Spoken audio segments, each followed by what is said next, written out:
Hi everyone, I just had this amazing opportunity to sit down via Skype with Chris from the channel Faith Elements. Check out his page, there's a link right here, there will be throughout the video. He is just this amazing guy that I met through YouTube, part of the Christian community on YouTube. He agreed to do a Your Change interview with me, which is fantastic. I really appreciate it. So what we did is we Skyped the interview, we set up our cameras, and we filmed ourselves and then sent the footage to each other so we could edit this little video together. So I hope you'll like this next installment of Your Change with Chris Hall from Faith Elements.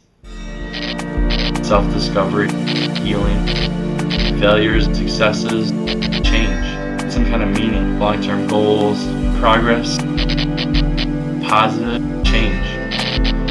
That's why I'm here. I'm Charles, and this is Your Change. Your Change. Change. All right, Chris, how you doing tonight? All right, how are you? Good. I want to thank you for sitting down with me for the Your Change. I'm excited to be on the ChangeVlog. I'm just gonna come out and say that right now. You flatter me. I appreciate that. So basically, I wanted to sit down with you because as I've met people on YouTube, I think that there's two things about your story as I've got to know you that have really caught my attention and really impressed me. And those two things are the fact that later in life you decided to go back to school to become an ordained minister.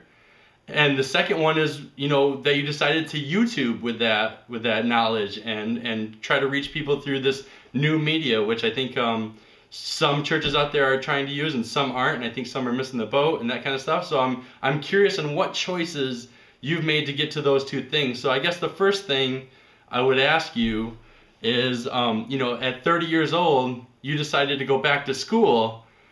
What prompted that? What was that major thing that said to you, like, this is my calling, this is what I have to do, this is what I want to do? And because that's a big leap of faith to take.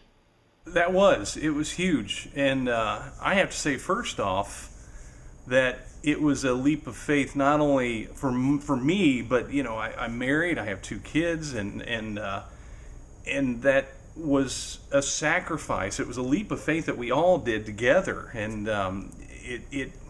it was not easy. I hadn't gone to school for a long time at that point, and if I back up to when I was about 17, 18 years old, I understood that I had a call of ministry in my life. Well, I shouldn't say I understood it. I perceived something weird, and I perceived something weird that God wanted to do with me, and since my faith wasn't really central to my existence at that point, I didn't understand what it meant. I didn't understand how could that be a call to ministry. I didn't understand that. I couldn't put two and two together. So after high school, I kind of went against the flow of normality for a kid that age. And, a lot of people move away from the church. I moved toward the church. I actually went and said, I'm going to find my church home. And I had this list of churches that I was going to check out.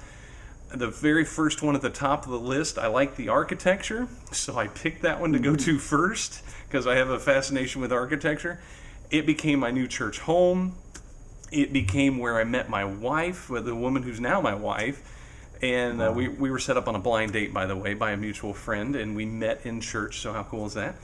And so since she had been going to her church a lot longer than I'd been going to mine, she pulled rank, and we ended up going to her church. That became our new church. And a few years, and I got involved with a few things, and then got involved with the youth ministry, the student ministries at our church.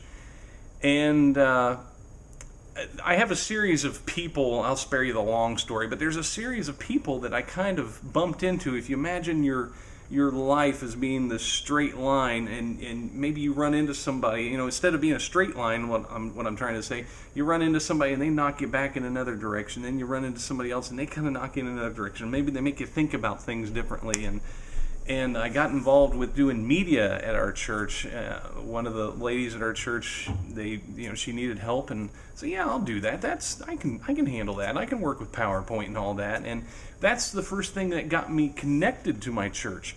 And then before too long, I got connected with another person, and then I got connected with our youth ministries, and our youth pastor, who came into the life of the church.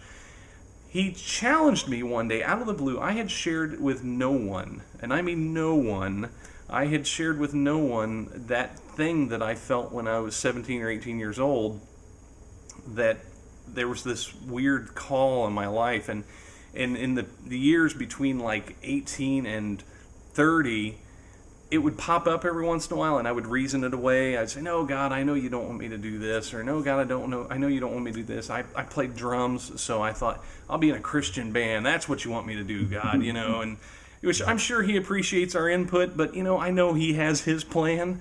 So I actually started thinking in my mind, maybe I'll look into that after I retire. Because, pastors are old guys, right? That's the way we look at them.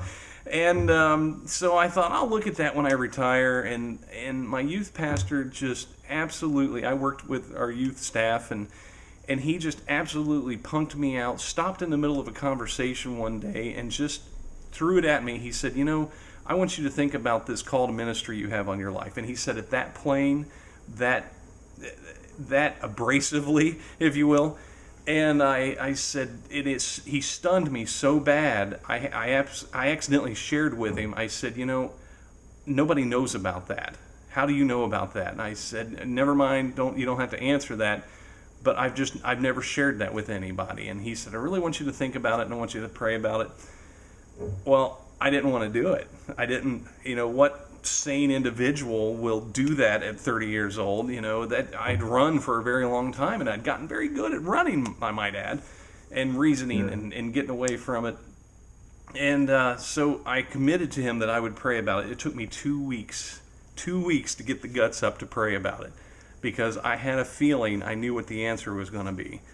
And I prayed about it at work one day, and I worked for the phone company, and I was hanging on the side of a telephone pole, and I was kind of doing one of those things where your hands just know what they need to do, and I thought, I can detach mentally for a little bit, long enough, let my hands do what they do, and I will pray about this. Well, I had a moment on the side of a telephone pole that I still have trouble putting into words, but it was a Holy Spirit moment. I know people say, God spoke with me today. God spoke with me. I'm telling you, I had an exchange with the Holy Spirit that I cannot explain. It was probably 5 seconds, but the exchange of information was hours worth of conversation. If two human beings exchanged the amount of information verbally that was exchanged in that few short seconds, it would take hours. And it was a revelation moment. It was a moment where things were laid out, and I saw, okay, this is why you experienced this. This is why you have this knowledge. This is why, it was all these lining up of the dots for me. And I had no choice. I had no choice but to answer that call. It was the greatest moment. I said yes. I had a few of those yes buts, like, yes, God, but I can't afford that. Yes, God, but we can't move away and go to school somewhere. And one by one, God answered those buts. And I jokingly say, I had to get my butt out of the way and just say yes. And I think that's what we have to do on a daily basis, is just say, yes, God, and whatever He asks us crazy to do, we do it. So, talked to my wife. I was still having that moment, that uneasiness. I hadn't talked to anybody about it yet, and I had that moment of uneasiness for 24 hours. It was working on a Saturday when I did this, and the next Sunday morning in church, I don't know, somebody said something. One of our pastors said something, and I kind of had this moment where I backed away and I wasn't really there for a minute. I kind of zoned out. And what finally sealed it, this will close the story. Sorry I got so long on it. What sealed it for me is the inside of our church. I wish I had a picture to show you. Maybe we can add that later. And I had this moment where I was sitting in a pew, and I was looking at the wall, and our whole front wall of our church is all brick. And all the bricks are kind of different. They kind of have a pattern to them that they're all different, except for these two bricks that were sitting right side by side that looked exactly alike. And they're an odd thing that probably nobody notices, but my attention was drawn to those two bricks. And when I was kind of in that zoned out moment where I'm just freaking out because I'm trying to figure out what all this means, and I have to share this with my wife, and is this gonna be crazy talk, you know? And those two bricks, my eye was drawn to them, and God said, you know, you're not doing this alone. You're not doing this, you know. Look at all these bricks. You know, you can't build a wall out of a single brick. You're not going to do this alone. I'm going to be there, right there beside you. I'm going to be that partner brick. And of course, I'm still freaking out. And I turned to my wife and I said the worst thing I think you could say is she's holding our oldest son. I said, we have to talk, you know, because I just didn't know how to say it. But what's the worst thing you can say? But I talked to her, and she was my first affirmation. When we actually left the sanctuary, because I was kind of a wreck. I mean, you're kind of elated on one side and scared, and you have all these emotions, and as we're talking about it and we're hugging, she said, I wondered when this was going to happen. It was the first words out of her mouth. So that affirmed it, and man, all the yes buts fell into place. Everything, you know, I found out my company had a program to pay for schooling. You could take underwater basket weaving if you wanted, and they'd pay for part of it, and all the things fell into place. And 6 years later, I graduated with a degree in transformational Christian ministry. Wow. So, wow, that's amazing. I guess the thing.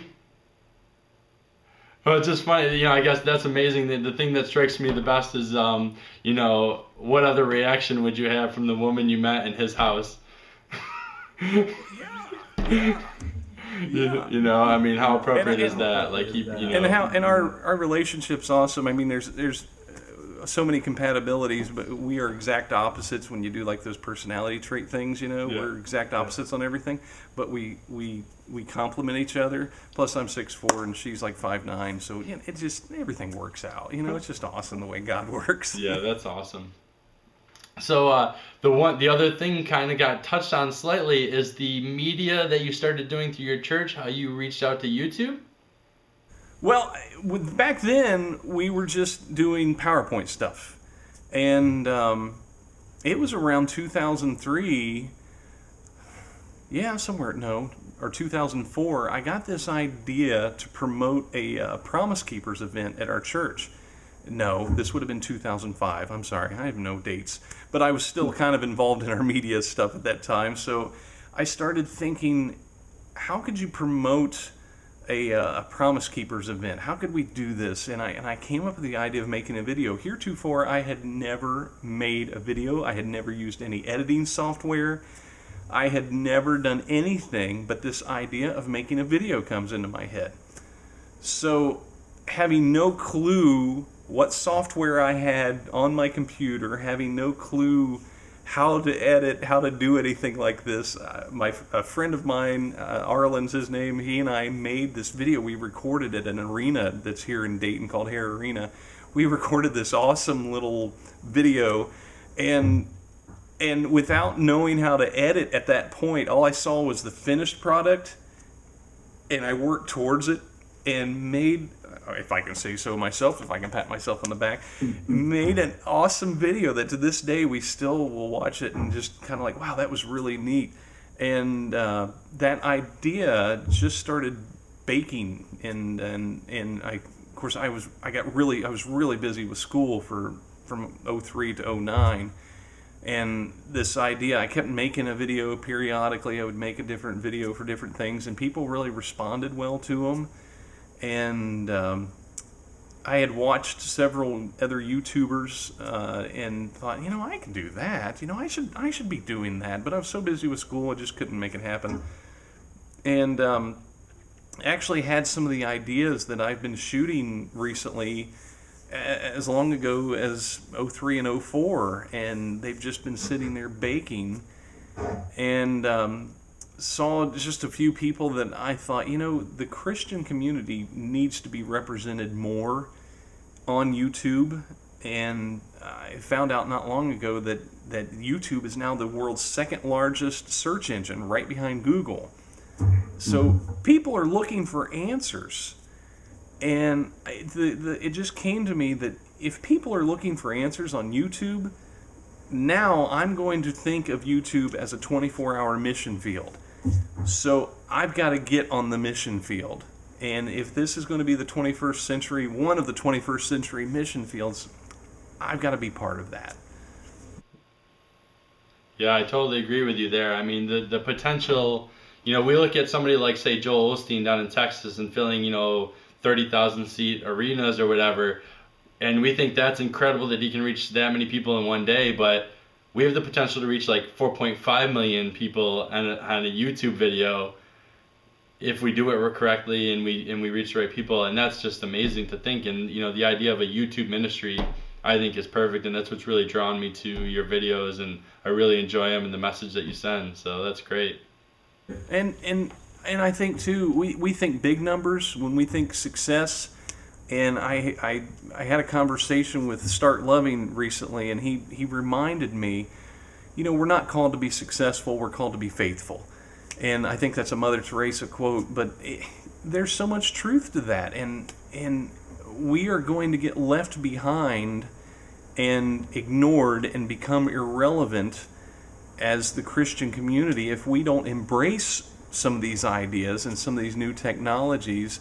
Because let's face it, there's people looking for answers, and are we going to be there not to give answers, but try to help them discover those answers? That's one of my goals. I don't like to give answers. I like to help people discover. So, well, those are great detailed answers, and I really appreciate that. I'd like to wrap it up by I think you've seen my vlog before. I have these 4 points that I like to focus on for my life. I'd kind of like just quick ask you where you are in each of those things. Yeah, and I'm a big fan of those 4, by the way. Go ahead. Oh, I appreciate it. But yeah, if I could just ask you quick, you can either talk about like where you are, where you want to be, what decisions you made to get to where you are, but just real brief answers about each of these things. So if I take the top one for me, something that really struck a chord with me in the last year was emotional wellness. Like, how do you feel you are emotionally on a day-to-day state, and what choices do you make that keep that health, that emotional wellness intact? Yeah, that's a good question, because I've been under a lot of stress at work, and it has affected me. And just over the past couple months or so, I reached out to a couple friends and I said, I need you to pray for me. I need you to pray for me because I'm letting the stress get to me and I'm letting it affect me. And asking for prayer and receiving prayer and knowing I'm being prayed for and feeling that prayer, feeling the effects of those prayers, real effects. And couple that with a reminder of the fact that, man, God is so good and eternity is going to be incredible. Why am I going to let these day-to-day nonsensical things drag me down when I serve a great God that is... After that is financial stability. You and I have talked a little bit about having kids and the stress that puts on, and that kind of stuff. Where do you feel you are financially? What choices do you make? And that kind of stuff. What goals do you have in that area? Are you conscious of that? Well, I really married up in the world. I married a beautiful woman who's so much better looking than I am, and she's a lot smarter than I am too. She's an accountant by trade, and actually a CPA and everything. And we were both raised by people who taught us how to manage money. And so when we got married, neither one of us were in debt. Her family made some incredible sacrifices to put her through college without any debt. I attended like a local community college shortly after high school, and my parents took care of that. So when we got married, we were raised by 4 people who taught us well in those regards. So we were married with no debt, and since then have just lived within our means. I will say we've also been blessed by incredible jobs. Even in this economy, we've been amazingly blessed. And so that being said, the thing that I've been thinking a lot about is, if you've been blessed, it's not always for yourself. It's to pass on, and I think God rewards that. My wife has always been so good. I'll brag about her more than me, but she's always been so great at, like, if somebody says, hey, we're doing this to raise, we need notebooks and crayons and pencils for kids for a school or whatever. Next thing I know, there'll be this huge bag at our house with all these school supplies in it, or shoes, or whatever. And I really feel that God rewards those things, and man, He's just taking care of us. And of course, we live smartly. That's part of it, but I think living smartly is only part of the equation. Living within those blessings is just ridiculously cool. So the next thing actually is physical fitness, and I know that you and I talked a little, and I've seen it in your videos before. You ride bike a little and you run. So where are you? Like, how conscious are you of physical fitness? What choices do you try to make, and where do you have goals in the future, or are you where you want to be? Am I where I want to be? Yeah. I will say right now, I'm only about 5 pounds over what my driver's license says. And but I usually will get down to that weight, but I will say I am about 25 pounds lighter than my heaviest weight about 7 or 8 years ago. I don't get to run as much as I'd like. I don't get to ride my bike as much as I'd like. That's the unfortunate thing of trying to work and do ministry work and be first and foremost, of course, being a husband and being a dad. And then trying to work all the other stuff of life into that. But my wife and I are actually trying to cut out pop out of our life, or soda, whatever your geographic vernacular is, cola, whatever it is. But we're trying to cut that out of our diets. And I try to just eat a little less than I used to, and that has been working miracles. It's amazing, but I'm still not where I'd like to be. And thanks for rubbing salt in that wound. I'm a big guy, all right? I like to eat. Again, like I said, I knew that maybe you were conscious of it because we had talked about running and riding bike before, but that's great. And, talking about exactly where you want to be, and that's really good. I appreciate the honesty on that. And then the last thing, which I think we've touched on throughout the whole video, so it's really about anything you want to talk left about spiritual growth. I mean, obviously you've already gone back to school. You talked about your revelation moment. The relationship with your wife allowing you to and supporting you through that. And now you're an ordained minister and you're doing the YouTube ministry. And where are you now? Where do you want to go? Whatever you want to say, I guess, about that spiritual growth that you haven't addressed already. Gosh, what a big question. My degree is, like I said, it's called Transformational Christian Ministry, and people look at me weird when I say that. And it is a newer major. I went to Warner University. I did it online. And don't let anybody fool you about online education being any easier, because I'm here to tell you it was huge. 4, 5, 6 hours sleep a night was not uncommon. But that major being Transformational Christian Ministry, of course, while you're in school, you spend a lot of time thinking about what you're doing in the classwork. But then you try to think, treetop, what does all this mean? What is this transformational stuff? And I've come to realize that's a lifetime effort, and I will not see a complete transformation as long as this heart beats. And what it has done is it has inspired me, and it has placed this little orb of energy in my heart that has to get out, and I have to let it out. And YouTube has been one of those outlets to try to let that out. And I say one of my concentrations on my channel is I don't want to tell people how to think. I just want to help people explore.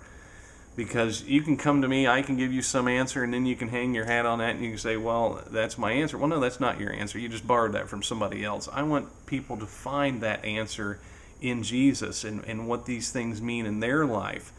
And I think it's just way too easy to take those easy answers. And there are times where I will get a question on my heart, and I could call. I have some of the pastors at, I shouldn't say some of them, all the pastors at our church are just amazing people, and I know that I could get hung up on some theological thing, and I could pick up the phone, and I could get that answer. But man, it's so much more fun to carry that question around for a couple years and figure out, be looking for the answer rather than picking up the phone and getting it or sending an email, to find that answer and have it come to you because you're looking for it.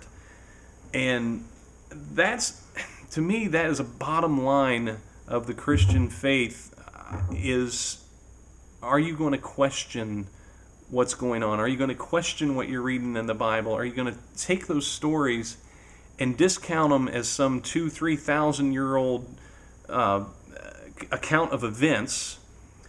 Or are you going to realize that the Bible is not, it's not a historical document, it's a theological document.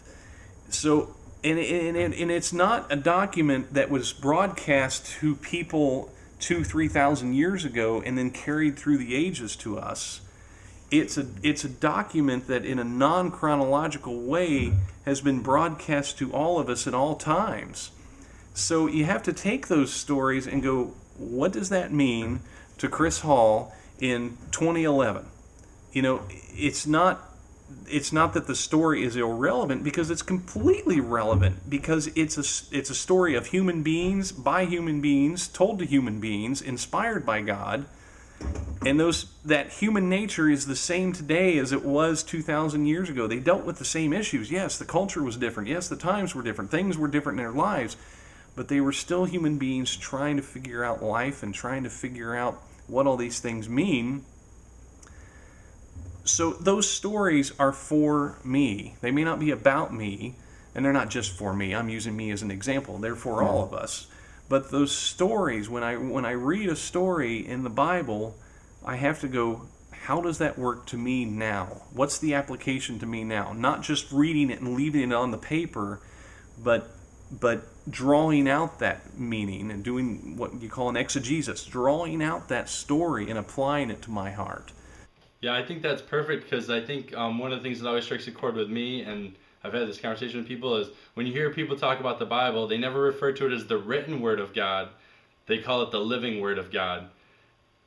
And that's like exactly what it is. Like, even though it's on paper, it's not set in stone. You know what I mean? Like, it's changing constantly to the Christian's life as time changes and all that. So, perfect explanation of that. I think you nailed that right on the head. Good. That's awesome. Well, I think you've officially become the first two-part Your Change. So, we'll wrap it up. And just thank you so much for sitting with me and figuring out this technological beast here of Skyping and cameras and all this. Yeah, and I really appreciate, I've met so many great people on YouTube. You've quickly become a really good friend, and that's just, I think the community part of YouTube is so incredible, and I really appreciate you being my first YouTube Your Change interview, and I hope that we have a chance to work together in a lot more projects. And make sure you subscribe to Charles's channel, man, because I don't know. There's just something about him that he can speak to your life. Thank you. You're too generous. All right, well, I won't keep you up anymore. Chris, thank you so much, and good night. Good night. Thank you. You are my sunshine, my only sunshine. You make me happy.